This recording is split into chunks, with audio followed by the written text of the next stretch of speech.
After 100 days of open conflict, the United States and Iran have signed a Memorandum of Understanding. President Donald Trump declared the agreement a great deal that brings a sudden halt to military operations.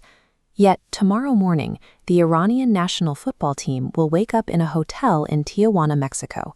They have been exiled to this foreign base of operations, and to play their opening World Cup match, they have to physically cross the U.S. border.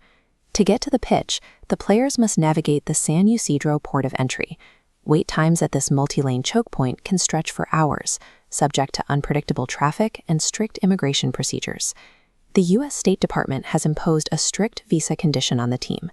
The athletes are permitted to enter the United States the day before their matches, but they must leave within 24 hours.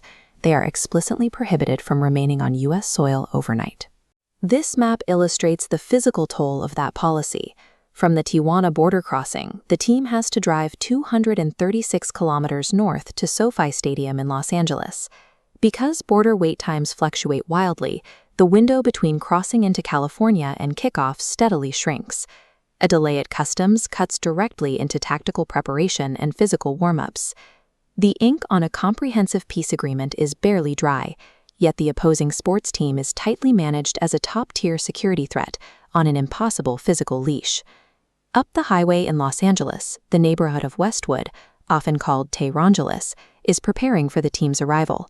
The Iranian-American diaspora is deeply fractured over the matches.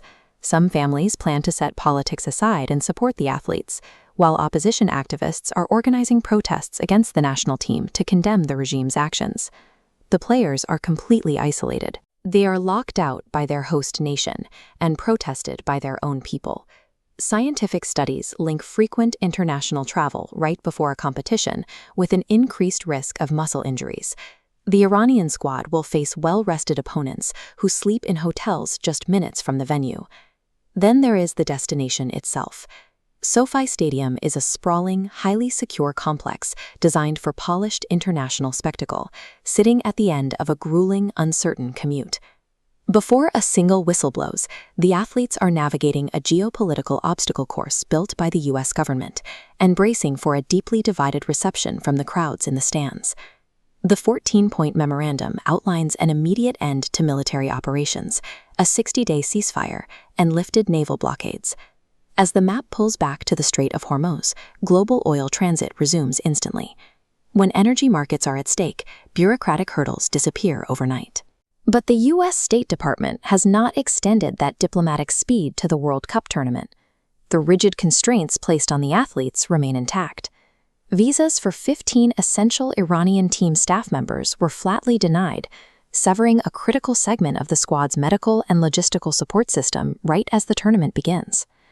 No World Cup host nation has ever staged an opposing team's matches while actively unwinding a direct military conflict.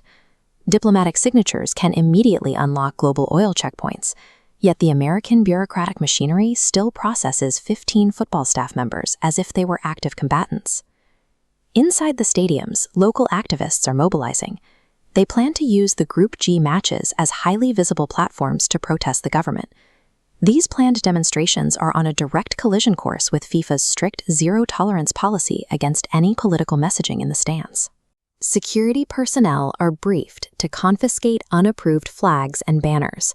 This heavily regulated, tense environment in the United States stands in stark contrast to the scene back in Tehran, where state-sponsored crowds wave flags beneath towering, idealized posters of the national team.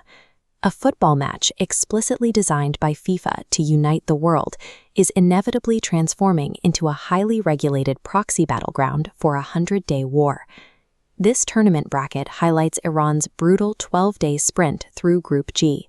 They must face New Zealand, Belgium, and Egypt, all while enduring the daily commute back and forth across the Mexican border. If Iran survives this logistical gauntlet and finishes second in their group, the bracket shows a distinct possibility, a collision course with the United States in the round of 32. The structural tension defining this tournament remains unresolved.